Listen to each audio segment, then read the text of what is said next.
Einen wunderschönen guten Tag, meine sehr verehrten Damen und Herren, und hallo Freunde, herzlich willkommen auf meinem Kanal. Mein Name ist Alexander und ich fahre heute an der Wehrse entlang von Münster nach Albersloh.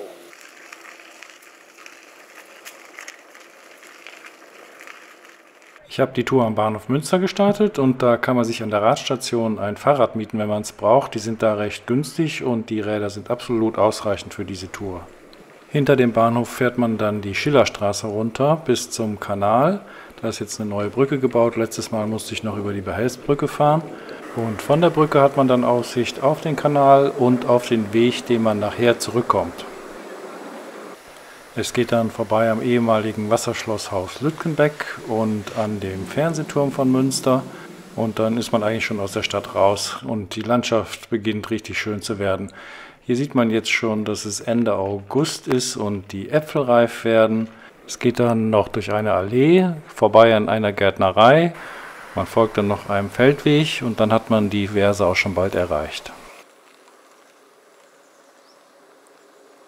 Ich habe ja schon mal ein Video gedreht, wo ich an der Wehrse entlang gefahren bin. Das blende ich euch gerade hier oben ein. Da bin ich flussabwärts Richtung Gelma gefahren, da wo die Wehrse in die Ems mündet.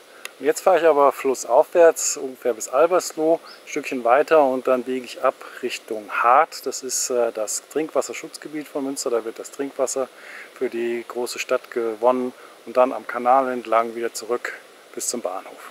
Unterwegs bin ich wieder mit meinem Pony. Das ist ein Mountainbike von Gudereit. Das habe ich mir mal 2005 gekauft und schon sehr schöne Radtouren damit gemacht. Ich habe es zum Tourenrad umgebaut und kann damit über jeden Weg fahren, den ich gerne fahren möchte. So, los geht's.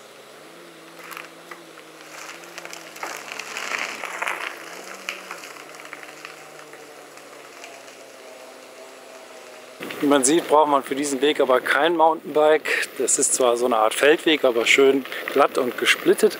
Man kann eigentlich fast mit jedem Rad fahren, außer vielleicht mit dem Rennrad. Und der Weg ist auch für jeden geeignet, finde ich. Er geht immer am Fluss entlang, sind kaum Steigungen dabei. Immer wieder gibt es so kleine Rastplätze mit Bänken, wo es dann auch mal eine Lücke in der Hecke zum Fluss gibt, wo man dann rasten kann mit Blick auf den Fluss. Der ist hier aufgestaut, aber es gibt auch Abschnitte, wo er fließt. Der Radverkehr ist hier schon ganz schön heftig, also es kommen immer wieder Gruppen vorbei oder haben mich auch überholt. Und das am Mittwochmittag um 12 Uhr.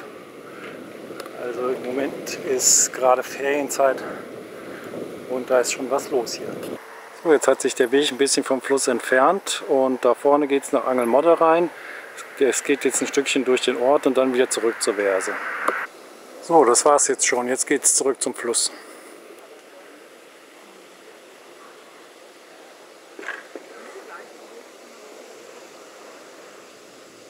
Gerade weil der Weg so einfach zu fahren ist, ist er natürlich sehr beliebt, auch bei Familien. Da muss man an so unübersichtlichen und engen Stellen ziemlich aufpassen, weil da ganze Familien mit Gespannen und kleinen Kindern vorbeikommen oder auch noch ältere Herrschaften als ich. Und die rasen dann mit ihren Elektrorädern hier um die Ecken. Da muss man schon die Augen offen halten und möglichst vor jeder Kurve klingeln. Aber selbst das nutzt manchmal nichts. Jedenfalls ist der Wehrse-Radweg eine tolle Strecke, um mal auszuprobieren, ob eine mehrtägige Radtour was für einen ist. Man kann dann in Beckum starten, irgendwo zwischendrin mal übernachten und dann die Tour in Münster enden lassen. Und Münster ist sowieso immer eine Reise wert.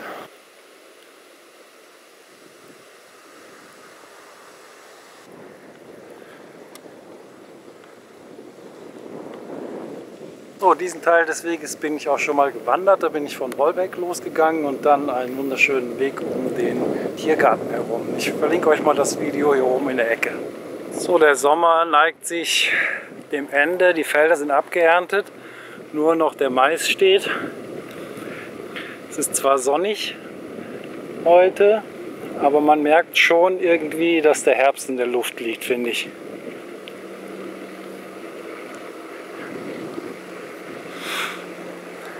Na, die Kühe genießen es jedenfalls noch mal draußen zu sein.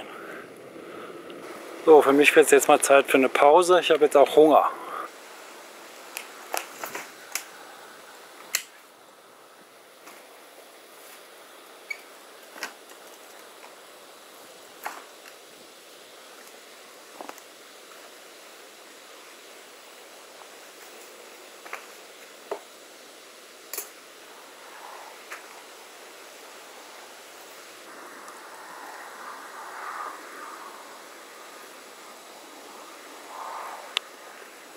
So, da habe ich mir ein paar Tortelloni vorgekocht, die esse ich auch ganz gerne kalt. Immer wieder schön zu sehen, wie die Leute gucken, wenn man sich selber filmt und mit der Kamera spricht. So, die Kühe sind jetzt auch näher gekommen in der Zeit, wo ich gegessen habe. Da unten fließt die Verse, da vor dem Maisfeld. Ich werde da jetzt weiter folgen. Der Weg führt dann direkt am Fluss entlang und ja, mal sehen, wo es mich hinführt.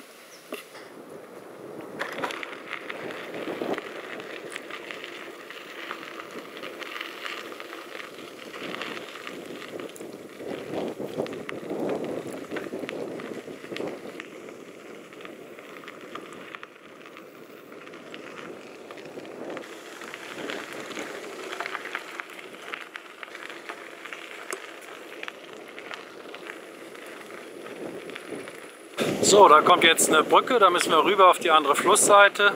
Da geht der Weg dann weiter.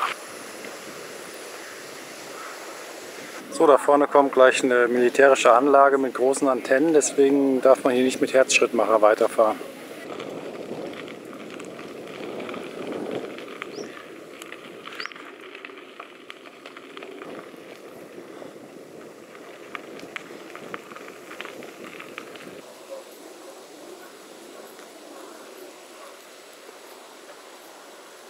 Ich muss sagen, ich habe mir einen wunderschönen Tag für die Tour ausgesucht.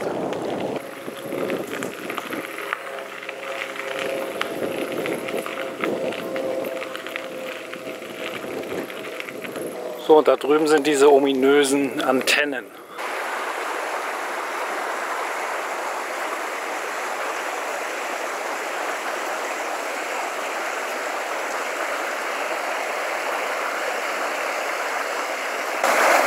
Jetzt kann man doch mal sehen, wie viel Wasser den Fluss runter geht. Zum Glück gibt es kein Geruchsvideo. Das ist irgendwie so eine Mischung aus Waschmittel und, na, ich sag's mal lieber nicht. Die Kläranlagen hier scheinen nicht ganz so leistungsfähig zu sein. Und hier oberhalb dieses kleinen Wasserfalls ist der Fluss wieder ganz ruhig und aufgestaut. So, da hinten ragt jetzt schon der Kirchturm von Albersloh aus dem Maisfeld.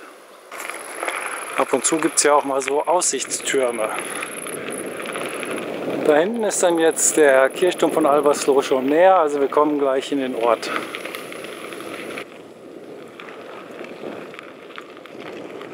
So, hier sind wir jetzt mitten in Albersloh. Das ist der ehemalige Waschplatz an der Verse. Hier haben die Frauen früher ihre Wäsche gewaschen. Da waren dann so Stege in den Fluss reingebaut und dann haben die sich hier getroffen, immer montags. Denn wie man hier lesen kann, montags war Waschtag.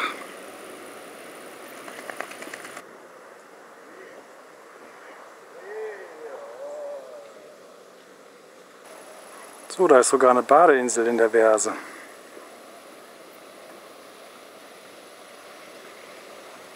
So, jetzt sind wir knapp hinter Albersloh und der Weg an der Verse entlang, der endet gleich für mich. Ich werde dann abbiegen nach Norden und dann geht es in die Hart rein, in das Wasserschutzgebiet von Münster.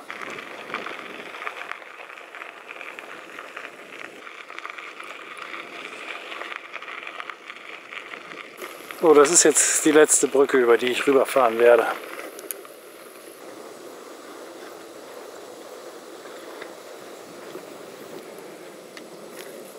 Da würde der Weg jetzt weitergehen, aber ich fahre jetzt geradeaus und dann an der nächsten Straße links und dann wieder rechts.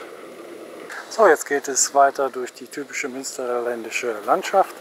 Das heißt also Bauernhöfe und Reiterhöfe und die Kulturlandschaft eben. Und das heißt zu dieser Jahreszeit entweder abgeerntete Felder oder Maisfelder. Also für Reiter ist das Münsterland das Paradies. Ja, und die Kulturlandschaft, die geht jetzt so langsam über in den Wald. Das ist wie gesagt das große Trinkwassergewinnungsgebiet für Münster. Und da kommen wir auch gleich noch an dem alten Wasserwerk vorbei. Das geht hier jetzt über Kilometer geradeaus durch den Wald. Das ist hier alles Kiefernwald und die versuchen so langsam den Kiefernwald in Mischwald umzuwandeln, weil wenn hier bei Sturm die Bäume umfallen, dann werden die ganzen Schadstoffe, die sich so im Boden gesammelt haben, ausgewaschen vom Regen und gelangen dann ins Trinkwasser. So, jetzt kommen wir ins eigentliche Trinkwasserschutzgebiet. Ich habe von dieser Tour mal wieder einen GPX-Track aufgezeichnet. Link dahin findet ihr unten in der Videobeschreibung. Das führt dann zu meinem Blog und da findet ihr eine Karte auch mit dem Weg.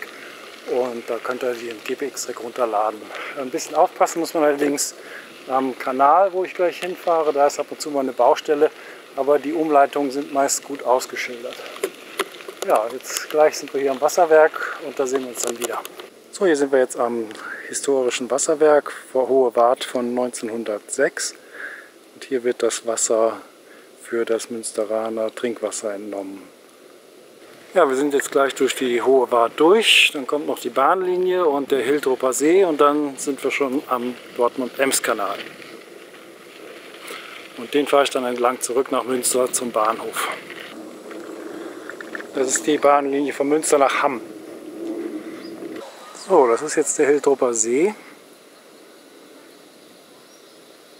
Und hier gibt es auch noch eine der wenigen übrig gebliebenen Heidelandschaften im Münsterland. Der Boden ist halt sehr sandig hier im Münsterland, das rührt noch von der Eiszeit her. Und da hat sich dann diese Heidelandschaft gebildet. So, ich bin inzwischen am Kanal angekommen, dem folge ich jetzt ein paar Kilometer bis Münster, biege dann an der Schillerstraße-Brücke, über die ich am Anfang gekommen bin, wieder ab, zurück zum Bahnhof. Wenn euch das Video genauso gut gefallen hat wie mir, dann gebt ihm doch einen Daumen nach oben, abonniert den Kanal und schaltet auch das nächste Mal wieder ein, wenn es heißt, ich kam, ich sah, ich filmte. Tschüss!